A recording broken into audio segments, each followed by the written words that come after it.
Welcome to another Foreign Film Friday. This week we're doing things a little bit different to celebrate hitting 1,000 subscribers. So I'll pass it on to Hizzy Hay. I know a lot of people love the Studio Ghibli films, and I want to show that same love too. So I put together some thoughts on all their films into this little project. Anyway, here's this rap song. Yo, what's up everyone? You know it's Hizzy Hay.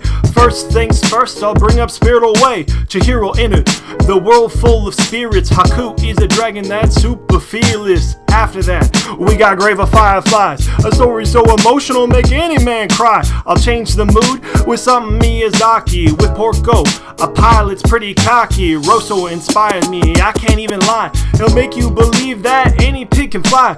Next film up is not as high as the rest, which had 6 books and is quite a mess. This, of course, is Tales of Earthsea. The son himself, Mr. Goro Miyazaki. Also made from up on Poppy Hill, which has incest to make you shrill. Next is Nausicaa, Valley of the Wind. Technically not Ghibli, but it started a trend of powerful women that put Disney to shame. It also started to give Hayao his name. After that, we have Laputa, Castle in the Sky, which is a super dope film, you should give it a try. Next film, this studio found their logo, which of course you know it, my neighbor, Totoro. Totoro is a legend and super duper cute, a best friend for kids even though he's mute. And how could we forget Whisper of the Heart? Not my favorite, but I can respect the art. And I love the movie that follows, because the cat returns got bravados. It's furry propaganda that I can attest, but it's the genre definitely on its best. Speaking of weird, let's address the raccoon balls. Pompoko, a long film with highs and falls. And Ponyo, running fast on the water because a wizard was her father. Keep it moving with House Castle, a love story with a whole lot of hassle. My Neighbors, the Yamadas, a film of Takahata's. I haven't seen Arietta or Ocean Waves. Lupin the Third and the Red Turtle on my faves. Look at this, I'm running out of time. I guess I should try to find a new rhyme. People love Marnie and Kaguya, which I both find to be a snoozer. And who could forget Kiki delivering speedily? Next are the best 3 objectively. Mononoke, Only Yesterday, and The Wind Rises. Favorite Ghiblis come in all shapes and sizes. And now, we patiently await How Do You Live is gonna be great. Hope my raps weren't too bad, as I was trying to do something fun for this Foreign Film Friday as we celebrate 1,000 subs.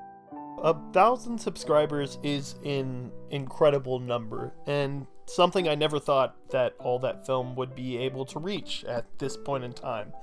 And it's impossible not to see the huge amount of help we've gotten from specifically Studio Ghibli fans.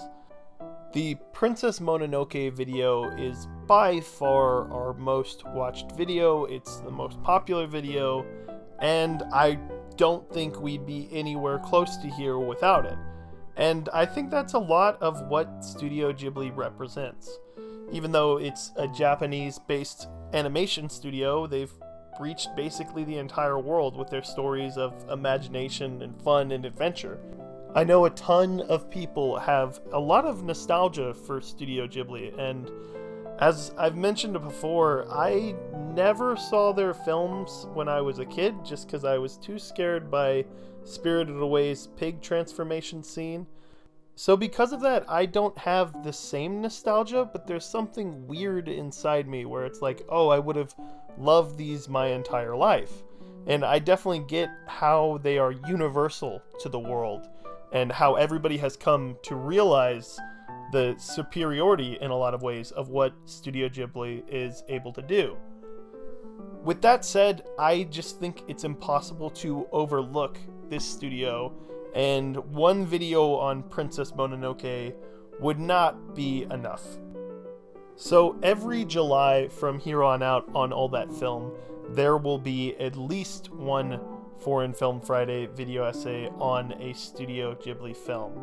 More than likely, the 2020 release will probably be The Wind Rises, unless I'm not doing it.